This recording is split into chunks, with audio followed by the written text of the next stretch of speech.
Hello my dears, welcome to our channel. നമ്മൾ ഇന്ന് discuss ചെയ്യുന്നത് വരുന്ന സെക്രട്ടേറിയറ്റ് അസിസ്റ്റന്റുമായി ബന്ധപ്പെട്ട കുറച്ച് കാര്യങ്ങൾ ആണ്. അപ്പൊ അതിന്റെ മെയിൻസ് പരീക്ഷയ്ക്ക് വേണ്ട അഡ്മിനിസ്ട്രേഷൻ, പ്രിൻസിപ്പിൾസ് ഓഫ് അഡ്മിനിസ്ട്രേഷൻ എന്ന് പറയുന്ന ടോപ്പിക്കിൽ ലീഡർഷിപ്പ് സ്റ്റൈൽസ് എന്നതിനെ പറ്റിയിട്ടാണ് നമ്മൾ ഇന്ന് ഡിസ്കസ് ചെയ്യുന്നത്. അപ്പൊ എല്ലാവർക്കും നമ്മുടെ വീഡിയോയിലേക്ക് സ്വാഗതം. അടുത്ത എക്സാം ഉള്ളവർ, അതായത് നെക്സ്റ്റ് ജൂൺ മാസത്തിൽ എക്സാം വരുന്നുണ്ടല്ലോ. അപ്പൊ ആ പരീക്ഷ, പ്രിലിംസ് പരീക്ഷ മാത്രം നോക്കിയിരിക്കാതെ നിങ്ങൾ മെയിൻസിന് വേണ്ടിയിട്ട് ഇപ്പോഴേ പ്രിപ്പയർ ചെയ്ത് തുടങ്ങണം. കാരണം പ്രിലിംസ് കഴിഞ്ഞ് അത്ര അധികം സമയം കാണത്തില്ല നിങ്ങൾക്ക് ഇത് പഠിക്കാൻ വേണ്ടിയിട്ട്. അപ്പൊ അതുകൊണ്ട് ആ ഒരു കണക്ക് കൂട്ടൽ വേണം നിങ്ങൾ ഇതൊക്കെ ചെയ്യാൻ വേണ്ടിയിട്ട്. ഓക്കെ, അപ്പൊ നമുക്ക് സ്റ്റാർട്ട് ചെയ്യാം. അപ്പം നമുക്ക് ഈ ക്വസ്റ്റ്യൻസിനകത്ത് ഓപ്ഷൻസ് കൂടെ നിങ്ങളൊന്ന് നോക്കണം. അങ്ങനെ നമുക്ക് പഠിക്കാൻ നേരം കുറച്ചും കൂടെ എളുപ്പമായിരിക്കും. ഇപ്പൊ ലീഡർഷിപ്പ് എന്ന് പറഞ്ഞു കഴിഞ്ഞാൽ എന്താണ്? ഒരു നേതൃത്വം വഹിക്കുക. ഇപ്പൊ നമുക്കൊരു 10 പേരുണ്ടെങ്കിൽ അതിനകത്ത് ഒരു ലീഡർ, അല്ലെങ്കിൽ നമ്മുടെ സമൂഹത്തില് ഒരു ലീഡർ, പൊളിറ്റീഷ്യൻസ്, അങ്ങനെയൊക്കെയുള്ള കാര്യങ്ങൾ നോക്കുമ്പോൾ ഒരു ലീഡർഷിപ്പ് വരുമല്ലോ. അപ്പൊ അത് പല രീതിയിൽ നമുക്ക് ഇവിടെ പറയുന്നുണ്ട്. ഇപ്പൊ ഒരു ഓപ്ഷൻസ് ഒക്കെ നിങ്ങളൊന്ന് നോക്കി വെക്കണം. ഡെമോക്രാറ്റിക് പറയുന്നുണ്ട്, ലേസ് അഫയർ പറയുന്നുണ്ട്, ഓട്ടോക്രാറ്റിക് പറയുന്നുണ്ട്, ട്രാൻസ്ഫോർമേഷണൽ, അങ്ങനെ കുറെ കാര്യങ്ങളൊക്കെ പറയുന്നുണ്ട്. അടുത്ത ക്വസ്റ്റ്യൻ നോക്കാം.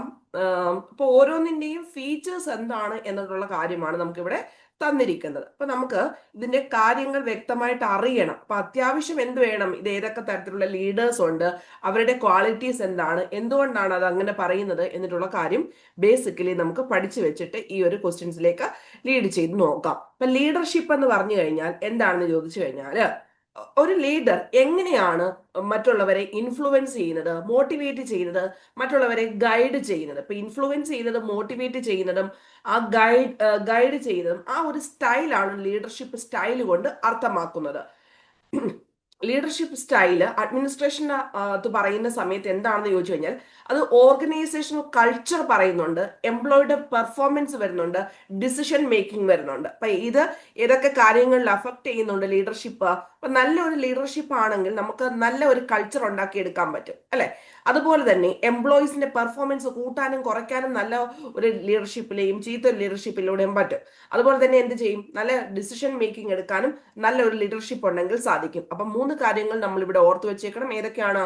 Organisational culture, employee performance and decision making. ഇതാണ് പ്രധാനമായിട്ടും അഫക്ട് ചെയ്യുന്ന ഏരിയാസ് എന്ന് പറയുന്നത്. ക്ലിയർ ആയെന്ന് വിചാരിക്കുന്നു. ഐഡിയ പരമായി ചിന്തിച്ചാൽ മതി. ഇനി അടുത്തായിട്ട് പല രീതിയിലുള്ള നമുക്ക് ലീഡർഷിപ്പും ഉണ്ട്. അപ്പൊ അത് നമുക്ക് ആദ്യം NCERT ഓറിയന്റ് ചെയ്തിട്ടുള്ള കാര്യം പഠിക്കാം. അതിനുശേഷം ഇപ്പൊ ലീഡർഷിപ്പ് എന്ന് പറഞ്ഞു കഴിഞ്ഞാൽ എന്താണ്? അതായത് അവരുടെ ഗോൾസ് അച്ചീവ് ചെയ്യാൻ വേണ്ടിയിട്ടാണ് ഇത് പ്രധാനമായിട്ടും നമുക്ക് എടുക്കുന്നത്. ഗോൾസ് അച്ചീവ് ചെയ്യാൻ വേണ്ടിയിട്ട്. ഇനി അതുപോലെ തന്നെ ഫോർമൽ ആയിട്ടും ഇൻഫോർമൽ ആയിട്ടുമുള്ള സെറ്റപ്പുമായി ബന്ധപ്പെട്ട കാര്യങ്ങൾ പറയുന്നുണ്ട്. Motivating employees and creating confidence in the organisation, അത് നമ്മൾ മുമ്പേ പറഞ്ഞ കാര്യമാണ്. Many type of leaders in organisations ഉണ്ട്.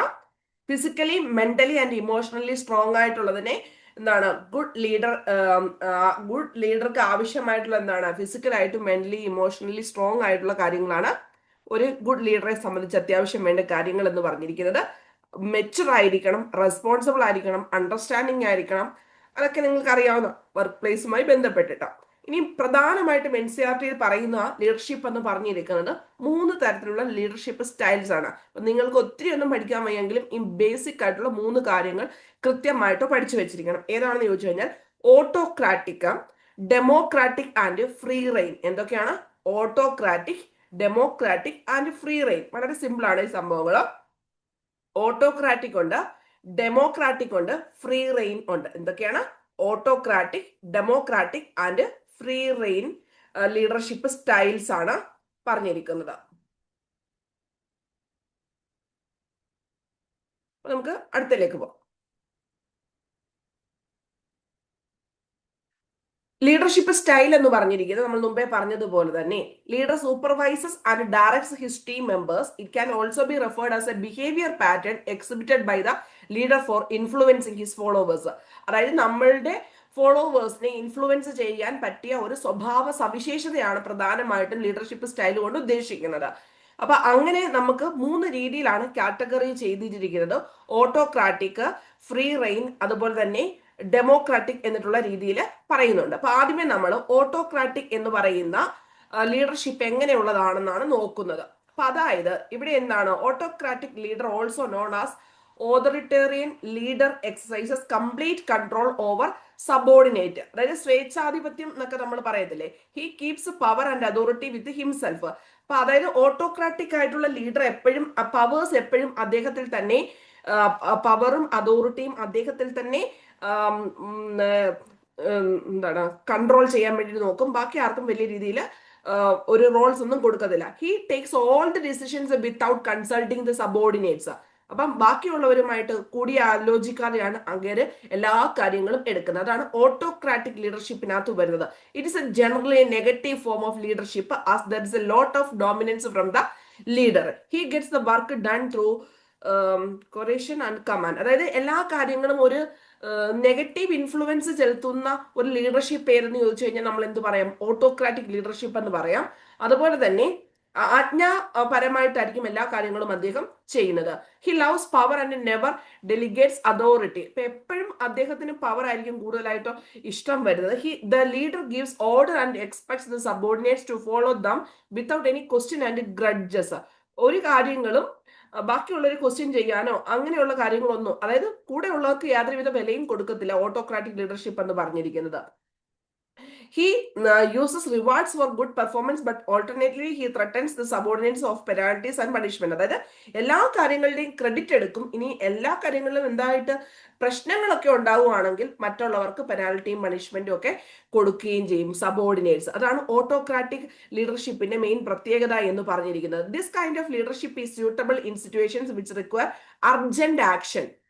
അതായത് ഒരു പേടിയൊക്കെ തോന്നണം എന്ന് പറയുന്ന ഒരു രീതിയിലുള്ള സ്വാഭാവികമാണ് എൻവയൺമെന്റ് ആണ് എങ്കിൽ ഈ ഒരു രീതി കൊള്ളാം എന്നാണ് പറഞ്ഞത്. It can also apply in the cases where subordinates are unskilled and inexperienced. എന്തൊക്കെയാണ് ഇതിന്റെ അഡ്വാൻറ്റേജസ്, ഇതിന്റെ ഡിസഡ്വാൻറ്റേജസ് എന്തൊക്കെയാണ് നമുക്ക് നോക്കാം.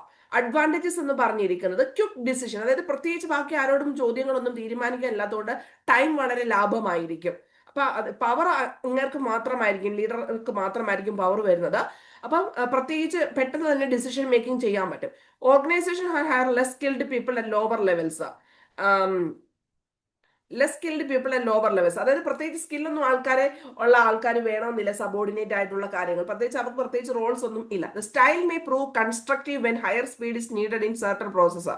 Style may prove constructive when higher speed is needed. അതായത് പെട്ടെന്നൊരു തീരുമാനം എടുക്കണം, ആരും ഇല്ല എങ്കിൽ ഈ ഒരു മെത്തേഡ് കൊള്ളാം എന്നാണ് പറഞ്ഞത്. It can be motivating and satisfying for the leader who dictates terms. അതായത് മർക്കട മുഷ്ടി അങ്ങനെയൊക്കെയുള്ള ഒരു കാര്യം. It can be motivating and satisfying for the leader who dictates terms. Such leadership styles lead to എന്തൊക്കെയാണ് ഡിസഡ്വാൻറ്റേജ് എന്ന് പറഞ്ഞാൽ, അതായത് പ്രത്യേകിച്ച് സമയ ലാഭമുണ്ട്. പിന്നെ എന്താണ്, ലോവർ ലെവൽസിനകത്ത് എത്ര വേണമെങ്കിലും റിക്രൂട്ട് ചെയ്യാൻ പറ്റും. സ്കില്ലില്ലാത്ത ആൾക്കാരെ വേണമെങ്കിലും ചെയ്യാൻ പറ്റും. അതുപോലെ തന്നെ ഇതിനകത്ത് ഭയങ്കര എക്സിക്യൂട്ടീവ് സ്പീഡ് ഭയങ്കര ഹൈ ആയിരിക്കും. പിന്നെ അടുത്തായിട്ട് പറഞ്ഞത് such leadership styles leads to frustration. അതായത് കൂടെ നിൽക്കുന്നവർക്ക് ഒരു സാറ്റിസ്ഫാക്ഷൻ ഇതുകൊണ്ട് കാണത്തില്ല. മറ്റവർക്ക് എന്ത് ചെയ്യും, അവർക്ക് ഉത്തരവാദിത്വം ഒന്നും കാണത്തില്ല, നമ്മുടെ സ്വന്തം എന്നുള്ള രീതിയിൽ കാണത്തില്ല. എപ്പോഴും ഒരു ത്രെട്ടനിങ് മനോഭാവം, അല്ലെങ്കിൽ ഒരു എന്താണ് നമുക്ക് തന്നെ അറിയത്തില്ല, നമുക്കൊരു സ്വാതന്ത്ര്യം അല്ലെങ്കിൽ നമുക്കൊരു തീരുമാനമെടുക്കാൻ സ്വാതന്ത്ര്യം ഇല്ലാത്ത സംഭവങ്ങൾ എന്തായിരിക്കും, അതായിരിക്കും ഇതുമായിട്ട് കൂടുതലായിട്ട് വരുന്നത്. Such leadership style poses threat for continuity of the organisation. അതായത് അങ്ങനെയുള്ള സ്ഥാപനത്തിൽ പിന്തുടരാൻ വേണ്ടിയിട്ട് പലർക്കും താല്പര്യം ഉണ്ടായിരിക്കത്തില്ല. Potential of the subordinates and their creative ideas are not properly utilised. അങ്ങനെയുള്ള ആൾക്കാരുടെ നല്ല ഐഡിയാസും നല്ല പിന്നെ ക്രിയേറ്റീവ് ആയിട്ടുള്ള ഐഡിയാസും ഒക്കെ കുറേ അധികം ആൾക്കാർ കാണും ലോവർ ലെവലിൽ നിൽക്കുന്നവരെ. അപ്പൊ അങ്ങനെയൊക്കെയുള്ള ആൾക്കാരുടെ പൊട്ടൻഷ്യൽ പുറത്തു വരുത്താൻ ഈ ഒരു ലീഡർഷിപ്പ് കൊള്ളത്തില്ല എന്നാണ് പറഞ്ഞിരിക്കുന്നത്. ഒന്ന് നിങ്ങൾ ഓർത്തേച്ചാൽ മതി, സ്വേച്ഛാധിപത്യമാണ്, അങ്ങേര് മാത്രം തീരുമാനമെടുക്കുന്നു, ബാക്കിയുള്ളവർക്ക് ഒരു വിലയും കൊടുക്കുന്നില്ല, പവറും അധികാരവും എല്ലാം ഇങ്ങേര് തന്നെ നോക്കുന്നു. പിന്നെ പ്രശ്നങ്ങൾ ഉണ്ടാവുകയാണെങ്കിൽ ബാക്കിയുള്ളവരെ കുറ്റപ്പെടുത്തുകയും ചെയ്യുന്നു. പക്ഷെ ഇന്ന് ക്വിക്കായിട്ട് ഡിസിഷൻസ് എടുക്കാൻ പറ്റുവാണെങ്കിലും പറ്റും. പിന്നെ എല്ലാ കാര്യങ്ങളും ഇങ്ങനെ തന്നെയാണ് ചെയ്യുന്നത്, ആ ഒരു കാറ്റഗറിയിൽ വരുവാണെങ്കിലും പറ്റും. ഡിസഡ്വാൻറ്റേജസ് എന്ന് പറഞ്ഞു കഴിഞ്ഞാൽ ആ ഒരു ഓർഗനൈസേഷനിൽ തുടരാൻ വേണ്ടിയിട്ട് ആർക്കും വലിയ താല്പര്യം കാണത്തില്ല, ആൾക്കാർക്ക് വലിയ റെസ്പോൺസിബിലിറ്റി കാണത്തില്ല, ആ ഒരു കമ്പനിയുടെ ഒരു ഉത്തരവാദിത്വം കാണത്തില്ല. അതായിരിക്കും ആ ഒരു ലീഡർഷിപ്പ് സ്റ്റൈൽ കൊണ്ടുള്ള പ്രത്യേകത എന്ന് പറയുന്നത്. നമുക്ക് അതിന്റെ ഒരു ഷോർട്ടസ്റ്റ് ഫോം ഒന്ന് നോക്കാം. അതായത് leader makes decisions unilaterally, features centralised authority, strict control, quick decision എടുക്കാൻ പറ്റും, effective in crisis, disadvantage low employee morale, limited innovation. ഇതൊക്കെയാണ് ഇതിന്റെ ഡിസഡ്വാൻറ്റേജ് എന്ന് പറയുന്നത്. Autocratic leadership. അപ്പൊ അങ്ങനെയുള്ള കാര്യങ്ങൾ നമുക്കൊന്ന് നോക്കിയിട്ട് വരാം. ഓട്ടോക്രാറ്റിക്കിന്റെ ക്വസ്റ്റ്യൻസ് നോക്കാം. Which leadership style involve making decisions without consulting others. അപ്പൊ ഇതിനകത്തുനിന്ന് എന്ത് കിട്ടും? ഓട്ടോക്രാറ്റിക് എന്നുള്ളത് നമുക്ക് കിട്ടണം. അതായത് മറ്റുള്ളവരെ പരിഗണിക്കാതെ ഡിസിഷൻസ് എടുക്കുന്നത് എന്താണ് എന്നിട്ടുള്ള കാര്യമാണ് അതിനകത്ത് വന്നിരിക്കുന്നത്. അപ്പൊ അത് ക്ലിയർ ആയി എന്ന് വിചാരിക്കുന്നു. ഇനി ഡെമോക്രാറ്റിക്കിന്റെ ചെറുതായിട്ടുള്ള, അതായത് നോക്കാം, പാർട്ടിസിപ്പേറ്റീവ് ഡെമോക്രാറ്റിക് ലീഡർഷിപ്പ് എന്താണെന്ന് ചോദിച്ചു കഴിഞ്ഞാൽ, ലീഡർ ഇൻവോൾവ്സ്, നമ്മളിപ്പോ എന്ത് ചെയ്ത് പറഞ്ഞിട്ടുണ്ടോ അതിന്റെ ഓപ്പോസിറ്റ് ആണ് ഡെമോക്രാറ്റിക് എന്ന് പറഞ്ഞിരിക്കുന്നത്. എല്ലാ കാര്യത്തിലും ഡിസിഷൻ മേക്കിങ്ങിന് ആരെ ഏറ്റെടുക്കും? സബോർഡിനേറ്റ്സിന് കൊടുക്കുന്നുണ്ട്. കൊളാബറേഷൻ ചെയ്യാൻ പറ്റും, ഫീച്ചേഴ്സ്, 2-വേ കമ്മ്യൂണിക്കേഷൻ വരുന്നുണ്ട്. അഡ്വാൻറ്റേജ് എന്താണ്? ഹൈ എംപ്ലോയി സാറ്റിസ്ഫാക്ഷൻ വരും, ബെറ്റർ ഐഡിയാസ് ഉണ്ടാവും. Sorry. Disadvantage slower decision making process ആയിരിക്കും. ഇതാണ് ഡെമോക്രാറ്റിക്കിന്റെ പ്രത്യേകത എന്ന് പറയുന്നത്. ഇത്രയും നിങ്ങൾ മെയിൻലി അറിഞ്ഞിരുന്നാൽ മതി. പിന്നെ ഡീറ്റെയിൽ ആയിട്ട് വായിക്കേണ്ടവർക്ക് അതോടെ അറ്റാച്ച് ചെയ്ത് മതി. ഇനി ലേസ് അഫെയർ ലീഡർഷിപ്പ്. NCERT ആകെപ്പാടെ 3 ലീഡർഷിപ്പ് സ്റ്റൈൽസിനെ പറ്റിയിട്ടാണ് പറഞ്ഞത്. അത്രയും നിങ്ങൾ ബേസിക്കലി പഠിച്ചു വെച്ചാൽ മതി. ലേസ് അഫെയർ ലീഡർഷിപ്പ് എന്ന് പറഞ്ഞു കഴിഞ്ഞാൽ minimal direction and follow allow staff to make decisions. അപ്പൊ ഇവിടെ എന്ന് പറഞ്ഞു കഴിഞ്ഞാൽ എന്തുകൊണ്ടായിരിക്കും? ലീഡറും സബോർഡിനേറ്റ് ആൾക്കാരും തമ്മിൽ ഒരു ഡിസിഷൻ മേക്കിനകത്ത് കാര്യങ്ങൾ ഉണ്ടായിരിക്കും. ഡെമോക്രാറ്റിക് ഇവിടെ ആണെങ്കിൽ ആർക്കാണ്? ഈ ലേസഫറിനകത്ത് ലീഡർഷിപ്പിനകത്ത് അവർ ഒരു ഗ്രൂപ്പ് പോലെ ഉണ്ടാക്കും. ആ ഗ്രൂപ്പിനകത്ത് ഒരു ലീഡർ, അതായത് leader provides minimal direction and allow staff തന്നെ ആയിരിക്കും തീരുമാനങ്ങൾ ഒക്കെ ഏറ്റെടുക്കുന്നത്. അതാണ് ലേസഫെയർ ലീഡർഷിപ്പ് എന്ന് പറയുന്നത്. High autonomy, low interference, encourage creativity and independence ആണ് ഇതിന്റെ അഡ്വാൻറ്റേജ് ആയിട്ട് വരുന്നത്. ഡിസഡ്വാൻറ്റേജ് എന്ന് പറഞ്ഞിരിക്കുന്നത് lead to confusion and lack of productivity if not managed properly.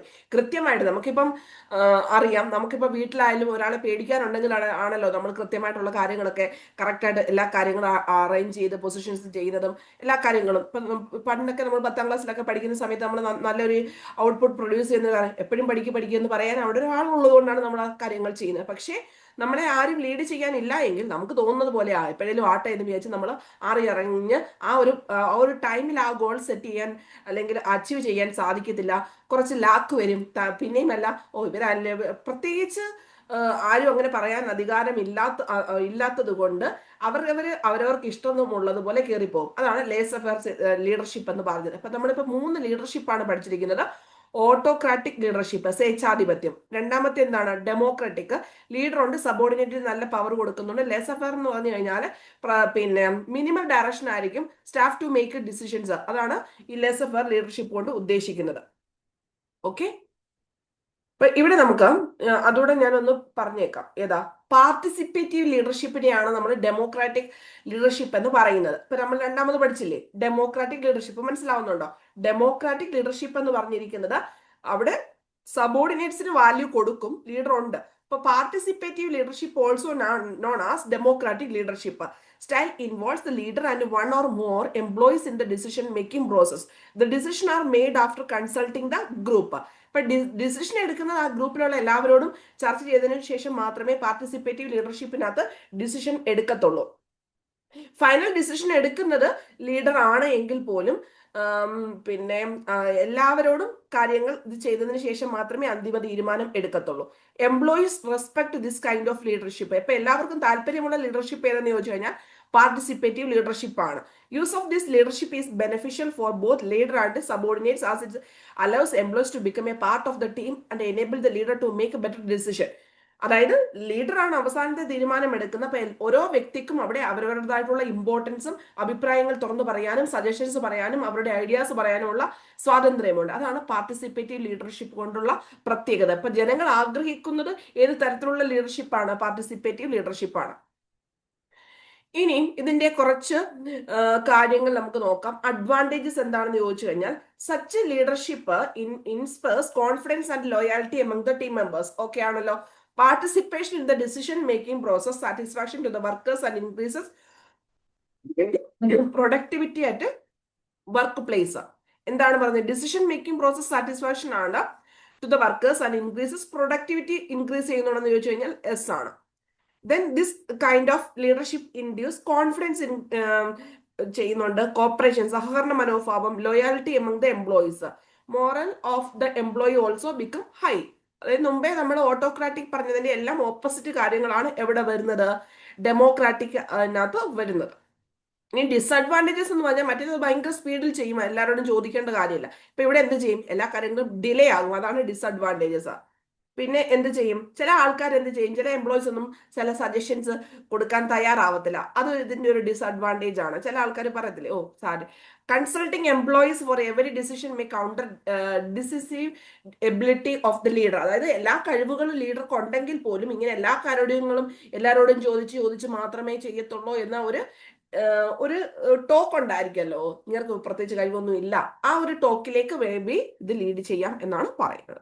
അടുത്തത് ലേസ് അഫയർ സിദ്ധാന്തം NCERT അനുസരിച്ച് പറയുന്നത് പിന്നെ ഫ്രീ റെയിൻ ലീഡേഴ്സ് എന്ന് പറയും. ഫ്രീ റെയിൻ ലീഡേഴ്സ് അതായത് ഈസി ആയിട്ട് അങ്ങ് വെറുതെ അഴിച്ചുവിട്ടേക്കാണ്. Leaders give responsibility of setting goals, finding methods to achieve them to group members. They allow group members to carry out the work on their own. അതായത് group members വേണം എല്ലാ കാര്യങ്ങളും ചെയ്യാൻ വേണ്ടിയിട്ട്. The leaders play a minor role in achieving the group goals. Group goals achieve ചെയ്യാൻ ലീഡർക്ക് പ്രത്യേകിച്ച് കാര്യങ്ങൾ ഒന്നും ഇല്ല. The free rein leader exercises little control over the group. പ്രത്യേകിച്ച് അതായത് എല്ലാ മെമ്പേഴ്സിനെ പോലും ആ ഒരു മെമ്പറിനുള്ള അധികാരമേ ഉള്ളൂ ആ ഒരു ലീഡർക്ക്. And let the group members handle their problems and find solutions. എല്ലാവരും അവരവരുടെ പ്രോബ്ലംസ് സോൾവ് ചെയ്ത് അവരവരുടേതായിട്ടുള്ള പിന്നെ പ്രോബ്ലം ഹാൻഡിൽ ചെയ്ത് സൊല്യൂഷൻസും അവരവരുടേതായിട്ടുള്ള കാര്യങ്ങൾ ചെയ്യണം. But at times this kind of leadership leaves the team floundering with little direction or motivation. ചില സമയത്തൊക്കെ ഇത് നല്ല രീതിയിൽ വർക്ക് ചെയ്യാതില്ല, കാര്യം കൺഫ്യൂഷൻസ് ഒക്കെ ഉണ്ടാവും. Laissez faire technique is suitable where leader leads a team of highly motivated or skilled people who have produced excellent work in the past. Laissez-faire technique is suitable where leader leads a team of highly motivated or skilled people. Once the leader believes that his team is confident, capable, and motivated, he often steps back and lets them get on this task. By handing over ownership, a leader can empower his group to achieve their goals. This kind of leadership can be practiced in research laboratories where scientists are free to conduct the research and make their decisions. അപ്പൊ ഇങ്ങനെയുള്ള leadership ഒക്കെ എവിടെയാണ് കുറച്ചുകൂടെ better ആയിട്ടുള്ളത്, research ലാബോറട്ടറീസിലാണ് കുറച്ചും കൂടെ better. അതായത് അവര് നല്ല ബെസ്റ്റ് ആണെന്ന് തോന്നിക്കഴിഞ്ഞു കഴിഞ്ഞാൽ അവരെ അവരുടെ ഇഷ്ടത്തിനങ്ങ് വിട്ടു കഴിഞ്ഞാൽ അവർക്ക് കൂടുതൽ കൂടുതൽ കാര്യങ്ങൾ റിസർച്ച് ചെയ്യാൻ പറ്റില്ല. അപ്പൊ ആ ഒരു ഏരിയാസിലൊക്കെ നമുക്ക് ഉപയോഗിക്കാവുന്ന ലീഡർഷിപ്പാണ് ഇതെന്നാണ് പറയുന്നത്. നീ ഇന്നോവേറ്റ് ഐഡിയാസ് ഒക്കെ ചെയ്യാൻ പറയുമെന്ന് പറയുന്നുണ്ട് ഇതിന്റെ അഡ്വാൻറ്റേജസ് ആയിട്ട്. ജോബ് സാറ്റിസ്ഫാക്ഷൻ ഉണ്ടെന്ന് പറയുന്നുണ്ട്, പ്രത്യേകിച്ച് ആരും കൺട്രോൾ ഇല്ലാത്തത് കൊണ്ട്. Development of potential and skills of the group members. പൊട്ടൻഷ്യലും സ്കിൽസ് ഓഫ് ദ ഗ്രൂപ്പ് മെമ്പേഴ്സും ഡെവലപ്പ് ചെയ്യുന്ന എന്നാണ് പറയുന്നത്. This kind of leadership also promotes independence. സ്വാതന്ത്ര്യം ഇഷ്ടം പോലെ ഉണ്ട്, അത് ഒരു കണക്കിന് പറഞ്ഞാൽ ചിലർ മിസ്യൂസ് ചെയ്യും. Group members don't feel supported. അപ്പൊ അവർക്ക് സംശയങ്ങളൊക്കെ വന്നു കഴിഞ്ഞാൽ എല്ലാവർക്കും തുല്യ അധികാരം ഉണ്ടതുകൊണ്ട് ഫൈനൽ ഡിസിഷൻ എടുക്കാവുന്ന സമയത്ത് കുറച്ച് പാടായിരിക്കും. Directionless or there is no one to guide them. Occasionally the group cohesiveness is reduced in such form of leadership. Often it leads to miscommunication. അത് ചിലപ്പോൾ ഒരു മിസ്കമ്മ്യൂണിക്കേഷനകത്തുള്ള ഇത് നിങ്ങൾ ജസ്റ്റ് അറിഞ്ഞു വെച്ചിരുന്നാൽ മതി. ബേസിക്കലി ഒരു ഐഡിയ ഉണ്ടായിരിക്കണം. നമുക്ക് മുമ്പേ തന്നിരിക്കുന്ന പോലത്തെ ചോദ്യങ്ങളാണ് വരുന്നത്.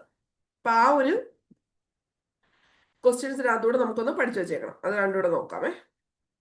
Laissez-faire. Which leadership style may lead to disorganization if the team lacks self discipline? ഏത് വരും? ലേസഫെയർ. അതായത് നമ്മൾ ആത്മനിയന്ത്രണം നഷ്ടപ്പെട്ടിട്ടില്ലെങ്കിൽ അത് ഓർഗനൈസേഷനെ ബാധിക്കുന്നത് ഏതാന്ന് ചോദിച്ചു കഴിഞ്ഞാൽ ഏതാണ്? ലേസഫെയർ.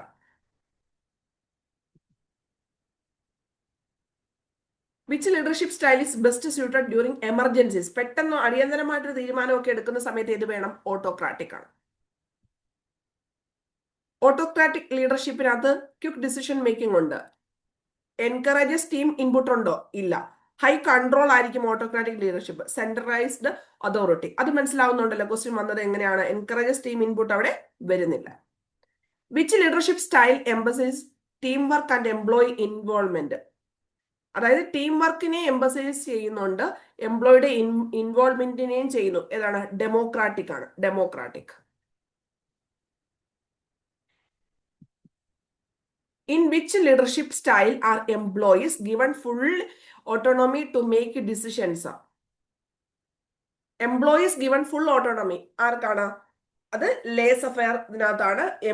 എംപ്ലോയീസിന് ഫുൾ പിന്നെ ഓട്ടോണമി സ്വാതന്ത്ര്യം കൊടുക്കുന്നത് ലേസ് അഫയറിനകത്താണ്. ഇപ്പൊ 3 കാര്യങ്ങൾ നിങ്ങൾ പഠിക്കുക. ഓട്ടോക്രാറ്റിക് എന്ന് പറഞ്ഞാൽ ലീഡർ ഭയങ്കരമായിട്ട് ഓട്ടോക്രാറ്റിക് ആയിരിക്കും. മറ്റേത് എംപ്ലോയീസ് ഫുള്ള് ഓട്ടോക്രാറ്റിക് ആയിരിക്കും, അവർക്ക് ഇഷ്ടമുള്ളതുപോലെ ചെയ്യാൻ പറ്റും ലേസ് അഫയറിനകത്ത്. ഡെമോക്രാറ്റിക് എന്ന് പറഞ്ഞാൽ രണ്ടുപേരുടെ ആലോചിച്ച് കാര്യങ്ങളൊക്കെ ചെയ്യുന്നു, ഫൈനൽ ഡിസിഷൻ ലീഡറിൻ്റെതായിരിക്കും. ഇപ്പൊ ആ 3 കാര്യങ്ങൾ നിങ്ങൾ മനസ്സിലായി. ഇപ്പൊ NCERT-ലുള്ള കണ്ടന്റ് മാത്രം നിങ്ങൾ അത്യാവശ്യം പഠിച്ച് വെച്ചിരിക്കാം. ഓക്കെ, ക്ലിയർ ആയോ? ആ ഓട്ടോക്രാറ്റിക് എന്താണ്, ഡെമോക്രാറ്റിക് എന്താണ്, ലേസ് ഫെയർ എന്താണ്? ലേസ് ഫെയർ നോക്കിക്കേ, ലീഡർ പ്രൊവൈഡ്സ് മിനിമൽ ഡയറക്ഷൻ. ഇനി ട്രാൻസ്ഫോർമേഷണലും ഉണ്ട്, ട്രാൻസാക്ഷണൽ ലീഡർഷിപ്പ്, സർവന്റ് ലീഡർഷിപ്പ് എന്ന് പറഞ്ഞ 3 കൂടെ പിന്നെ ഗൂഗിൾ കിടപ്പുണ്ട്. ട്രാൻസ്ഫോർമേഷണൽ എന്ന് പറഞ്ഞു കഴിഞ്ഞാൽ leader inspires and motivates employees to exceed expectations. അതായത് നമ്മളിപ്പോ പറഞ്ഞതിന്റെ കുറച്ചുകൂടെ അഡ്വാൻസ്ഡ് ലെവലിലേക്കാണ് പോകുന്നത്. Leader inspires and motivates employees to exceed expectations ആണ് ഏതെന്ന് പറഞ്ഞിരിക്കുന്നത് ട്രാൻസ്ഫോർമേഷണൽ ലീഡർഷിപ്പ് എന്ന് പറയുന്നത്. ലീഡർ കുറച്ചുകൂടെ ഇൻസ്പയർ ചെയ്യുന്നു, മോട്ടിവേറ്റ് ചെയ്യുന്നു, കുറച്ചുകൂടെ പ്രതീക്ഷകൾക്കനുസരിച്ച് വളരാൻ വേണ്ടിയിട്ട്. വിഷൻ ഡ്രിവൺ ആയിരിക്കും, എൻകറേജ് ചെയ്യുന്നുണ്ട്. അഡ്വാൻറ്റേജ് എന്താ? ഹൈ എൻഗേജ്മെന്റ് ആൻഡ് പെർഫോമൻസ് ആയിരിക്കും. ഇപ്പൊ കുറച്ചുകൂടെ ബെറ്റർ എന്തായിരിക്കും? Transformational leadership. ഇനി ട്രാൻസാക്ഷണൽ എന്ന് പറഞ്ഞാൽ എന്താണ്? Structured task, clear roles, reward, punishment. അതായത് ഒരു നല്ല കാര്യങ്ങൾ ചെയ്തു കഴിഞ്ഞാൽ റിവാർഡ്സ് കൊടുക്കുന്നു, തെറ്റ് ചെയ്ത് കഴിഞ്ഞാൽ പണിഷ്മെന്റ് കൊടുക്കുന്നു.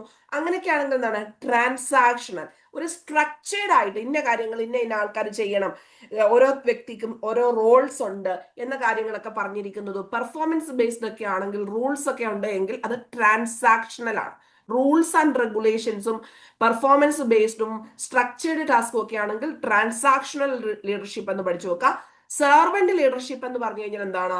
Focus on serving others and meeting team needs first. Serving അതേഴ്സിനെ എന്ത് ചെയ്യാൻ വേണ്ടിയിട്ടാണ്? Focus on serving others and meeting team needs first. അതാണ് സെർവന്റ് ലീഡർഷിപ്പ്. അതായത് ടീമിന്റെ ആവശ്യമായിരിക്കും ആദ്യം, എന്താണ്, and meeting team needs first. Team needs meet ചെയ്യുന്നതായിരിക്കും ആദ്യത്തെ ഇമ്പോർട്ടന്റ്. എംപതിയും ഹ്യൂമിലിറ്റിയും എത്തിക്കൽ ബിഹേവിയറും ഒക്കെ സെർവന്റ് ലീഡർഷിപ്പിൽ വരുന്നത്. എത്തിക്കൽ ബിഹേവിയർ ഓർത്ത് വെച്ചേക്കണേ. എത്തിക്കൽ ബിഹേവിയർ ഏതിനകത്താണ് വരുന്നത്? സെർവന്റ് ലീഡർഷിപ്പാണ്. ബിൽസ് ട്രസ്റ്റ് ആൻഡ് ലോയാലിറ്റി ആണ് വരുന്നത് സെർവന്റ് ലീഡർഷിപ്പിനകത്ത്. ഓക്കെ, അപ്പൊ അതും കൂടെ നമുക്ക് നോക്കാം. ട്രാൻസാക്ഷണൽ ആണെങ്കിൽ റൂൾസ് ആൻഡ് റെഗുലേഷൻസ് ഓർത്ത് വെച്ചേക്കുക. Transactional rules and regulation. Transform കഴിഞ്ഞാൽ കുറച്ചും കൂടെ മോട്ടിവേഷൻസ് ഒക്കെ കൊടുക്കുക. സെർവന്റ് എന്ന് പറഞ്ഞു കഴിഞ്ഞാൽ കുറച്ചുകൂടെ എത്തിക്കൽ ആയിട്ടുള്ള ബിഹേവിയർ വരിക, എമ്പതി, ഹ്യൂമിലിറ്റി വരിക, സെർവിങ് അതേഴ്സ് ചെയ്യുക. Focus on serving others and meeting team needs first. Team needs അതും അതുപോലെ തന്നെ മറ്റുള്ളവരെ സഹായിക്കുന്ന ഒരു സാമൂഹിക സേവനം പോലെയൊക്കെ വരും സെർവന്റ് ലീഡർഷിപ്പ്. നമുക്ക് അതുകൂടെ നോക്കാം. ട്രാൻസ്ഫോർമേഷൻ നോക്കി. A leader who uses vision to drive changes and innovation. Vision to drive change and innovation വരുവാണെങ്കിൽ ട്രാൻസ്ഫോർമേഷണൽ. ലെസഫർ മുമ്പേ പറഞ്ഞു. Leadership style is best suited during emergencies. Autocratic പറഞ്ഞു. സെർവന്റ് ലീഡർ നോക്കിക്കേ. Who puts needs of others first and help people to develop. അതായത് മറ്റുള്ളവർക്ക് വേണ്ടിയിട്ടുള്ളതും ടീമിലുള്ള കാര്യങ്ങൾക്ക് വേണ്ടിയിട്ടും എമ്പതി പോലെയൊക്കെയുള്ള കുറച്ച് എത്തിക്കൽ ബിഹേവിയർ വരുന്നതാണ് സെർവന്റ് ലീഡർ കൊണ്ട് ഉദ്ദേശിക്കുന്നത്. കറക്റ്റ് ആയിട്ട് മനസ്സിലായല്ലോ? A leader who puts the needs of others first and helps people develop is known as servant leader. ഇനി ഓട്ടോക്രാറ്റിക് ലീഡർ നമ്മൾ മുമ്പേ പറഞ്ഞ, ഡെമോക്രാറ്റിക് പറഞ്ഞാണ്. ട്രാൻസാക്ഷണൽ നോക്കിക്കേ. റിവാർഡ്സും പണിഷ്മെന്റും എവിടെ വരും? ട്രാൻസാക്ഷണലിനകത്ത് വരുന്നുണ്ട്. ട്രാൻസ്ഫോർമേഷനകത്ത് എന്ത് പറയുന്നുണ്ട്? ഇൻസ്പയറിംഗ് ആൻഡ് മോട്ടിവേഷൻ ആണല്ലോ. അപ്പൊ നമുക്ക് ഒന്നുകൂടെ ആദ്യമായിട്ട് നോക്കാം. ഓട്ടോക്രാറ്റിക് എന്ന് പറഞ്ഞാൽ എന്താണ്? സ്വേച്ഛാധിപത്യം, making decisions without consulting others. ഇനി ഫുൾ ഓട്ടോണമി എംപ്ലോയീസിനാണ് എങ്കിൽ എന്ത് പറയും? Laissez faire. ഇനി ഇൻസ്പയറിംഗ് ആൻഡ് മോട്ടിവേറ്റിംഗ് എംപ്ലോയീസ് ആണെങ്കിൽ എന്ത് പറയും? ട്രാൻസ്ഫോർമേഷൻ. ഇൻസ്പിറേഷനും മോട്ടിവേഷനും ആണെങ്കിൽ ട്രാൻസ്ഫോർമേഷണൽ. ട്രാൻസാക്ഷൻ ആണെങ്കിൽ റൂൾസ് ആൻഡ് റെഗുലേഷൻസ് വരും, സ്ട്രക്ചേർഡ് ആയിട്ടുള്ളത് വരും, റിവാർഡ്സും പണിഷ്മെന്റും ഒക്കെ അവിടെ വരുന്നതായിരിക്കും. ദെൻ ഡെമോക്രാറ്റിക് എന്ന് പറയുമ്പോൾ എന്ത് പറയും? ടീം വർക്കും എംപ്ലോയി ഇൻവോൾവ്മെന്റും വരുന്നതാണ്. ഓട്ടോക്രാറ്റിക് ലീഡർഷിപ്പിനകത്ത് ക്വിക്ക് ഡിസിഷൻ മേക്കിംഗ് ഉണ്ടായിരിക്കും, ഹൈ കൺട്രോൾ ഉണ്ടായിരിക്കും, സെൻട്രലൈസ്ഡ് അതോറിറ്റി ആയിരിക്കും വരുന്നത്. ഇനി സെർവന്റ് ലീഡർ എന്ന് പറഞ്ഞാൽ മറ്റുള്ളവരെ സഹായിക്കുന്നവരാണ്. Then which leadership style is best suited during emergencies? Autocratic. Laissez faire എന്ന് പറഞ്ഞു കഴിഞ്ഞാൽ എന്താണ്? ഡിസോർഗനൈസേഷൻ സംഭവിക്കും, പ്രത്യേകിച്ച് സെൽഫ് ഡിസിപ്ലിൻ ഒന്നും ഇല്ല. ചേഞ്ചസ് ആൻഡ് ഇന്നോവേഷൻ വരുന്നത് ട്രാൻസ്ഫോർമേഷണൽ. അപ്പൊ അത്രയും കാര്യങ്ങൾ കൃത്യമായിട്ട് മനസ്സിലാക്കി ഈ ഒന്ന് നിങ്ങൾക്ക് പഠിക്കാമെങ്കിൽ ആദ്യത്തെ 3 പഠിച്ചു വെക്കണം. ഈ ട്രാൻസ്ഫോർമേഷനകത്ത് വരുന്ന സമയത്ത് എന്തുകൊണ്ട് പഠിച്ചു വെക്കണം? ഇൻസ്പിറേഷനും മോട്ടിവേഷണലും അതുപോലെ തന്നെ വിഷൻ ഡ്രിവൺ ആയിരിക്കണം. ദെൻ ട്രാൻസാക്ഷൻ ആണെങ്കിൽ rules and regulations, punishment, reward, structured ആയിട്ടുള്ള ടാസ്ക് ആയിരിക്കും. സെർവന്റ് ലീഡർഷിപ്പ് എന്ന് പറഞ്ഞു കഴിഞ്ഞാൽ ഫോക്കസ് ഓൺ അതേഴ്സ് ആണ്, focus on serving others. Clear? അപ്പൊ ഇത്രയും കാര്യങ്ങൾ പെർഫെക്റ്റ് ആയിട്ട് പഠിച്ചു കഴിഞ്ഞാൽ നിങ്ങൾക്ക് എന്ത് കിട്ടും? ലൈഫ് സ്റ്റൈൽ അഡ്മിനിസ്ട്രേഷനകത്തുള്ള കാര്യങ്ങൾ കിട്ടുന്നതാണ്. അപ്പൊ നമ്മള് ദിസ് മൺഡേ മുതൽ ഡെയിലി ടൈം ടേബിൾ ബേസ്ഡ് ആയിട്ടുള്ള പേപ്പർ 1, പേപ്പർ 2ന്റെ കാര്യങ്ങൾ ഇൻക്ലൂഡ് ചെയ്തുള്ള 100 days സ്റ്റഡി പ്ലാൻ സ്റ്റാർട്ട് ചെയ്യുന്നുണ്ട്. അപ്പൊ താല്പര്യമുള്ളവർക്ക് എത്രയും പെട്ടെന്ന് ജോയിൻ ചെയ്യാവുന്നതാണ്. ഇതുമായി ബന്ധപ്പെട്ട എല്ലാ വീഡിയോസും നിങ്ങൾക്ക് അവൈലബിൾ ആയിരിക്കും, PDF-ഉം നിങ്ങൾക്ക് അവൈലബിൾ ആയിരിക്കും. മാത്സ് ഒഴിച്ച് ബാക്കി എല്ലാ കണ്ടന്റും കൃത്യമായിട്ട് ഞാൻ പറയുന്നത് പോലെ പഠിക്കാവുന്നിട്ടുണ്ടെങ്കിൽ ഈസി ആയിട്ട് നിങ്ങൾക്ക് ആദ്യം ഒരു നല്ല റാങ്കിനകത്ത് എത്താൻ സാധിക്കും. പക്ഷെ കൃത്യമായിട്ടാണ് ഇവിടെ വ്യതിചലിക്കാതെ പഠിക്കാവുന്നിട്ടുണ്ടെങ്കിൽ മാത്രമേ നിങ്ങൾ ഇതിനകത്ത് ജോയിൻ ചെയ്യാവൂ. കാര്യം അത്രയും റിലവൻ്റ് ആയിട്ടുള്ള ഏറ്റവും ലേറ്റസ്റ്റ് ആയിട്ടുള്ള കണ്ടന്റ് ആയിരിക്കും നമ്മൾ ഇതിനകത്തോടെ പ്രൊവൈഡ് ചെയ്യുന്നത്. അപ്പം നിങ്ങളുടെ ഫ്രണ്ട്സ് ഒക്കെ ഉണ്ടെങ്കിൽ നിങ്ങൾ മാക്സിമം ഒന്ന് ഷെയർ ചെയ്ത് കൊടുക്കാൻ വേണ്ടിയിട്ട് ശ്രദ്ധിക്കുക. അപ്പം എല്ലാവർക്കും ഓൾ ദി വെരി ബെസ്റ്റ്. കൃത്യമായിട്ട് നിങ്ങൾ അധ്വാനിക്കാൻ തയ്യാറാണ് എന്നിട്ടുണ്ടെങ്കിൽ ഈസി ആയിട്ട് നമ്മൾ വിചാരിക്കുന്നതിനേക്കാൾ കൂടുതൽ, കാര്യം ആരും ഇത്രയും കഷ്ടപ്പെട്ടെന്നൊന്നും എന്ത് പഠിക്കത്തില്ല, ഈ പിന്നെ ടോപ്പിക്സ് ഒന്നും ഇത്ര കാര്യമായിട്ട് പഠിക്കത്തില്ല, പേപ്പർ 2 ടോപ്പിക്സ് ഒക്കെ. അതുകൊണ്ട് നിങ്ങൾ അത് പഠിച്ചു കഴിഞ്ഞാൽ ഈസി ആയിട്ട് നിങ്ങൾക്ക് എന്ത് ചെയ്യാൻ പറ്റും? മാർക്ക് നല്ല രീതിയിൽ സ്കോർ ചെയ്യാൻ പറ്റും. മനസ്സിലായി? ഇപ്പൊ 185 മാർക്ക് നമ്മുടെ അവൈലബിൾ ആണ്. അപ്പൊ അത്രത്തിനകത്തുനിന്ന് ഒരു 150 മാർക്കെങ്കിലും നിങ്ങൾക്ക് ഈസി ആയിട്ട് വാങ്ങിക്കാൻ പറ്റും. അതിൻ്റെ കൂടെ മാത്സും കൂടെ ചെയ്ത് കഴിഞ്ഞാൽ ഈസി ആയിട്ട് ഒരു ടോപ്പ് ലെവൽ റാങ്കിലേക്ക് വരാനുള്ള എല്ലാ കാര്യങ്ങളും നമ്മൾ ഇതിനകത്ത് പ്രൊവൈഡ് ചെയ്തു തരും. കൃത്യമായിട്ട് ആ ടൈം ടേബിൾ അനുസരിച്ച് തന്നെ നിങ്ങൾ പഠിച്ചാൽ മതി. നന്നായിട്ട് റിവിഷനും കൂടെ ചെയ്തു പോവുക. Okay, thank you.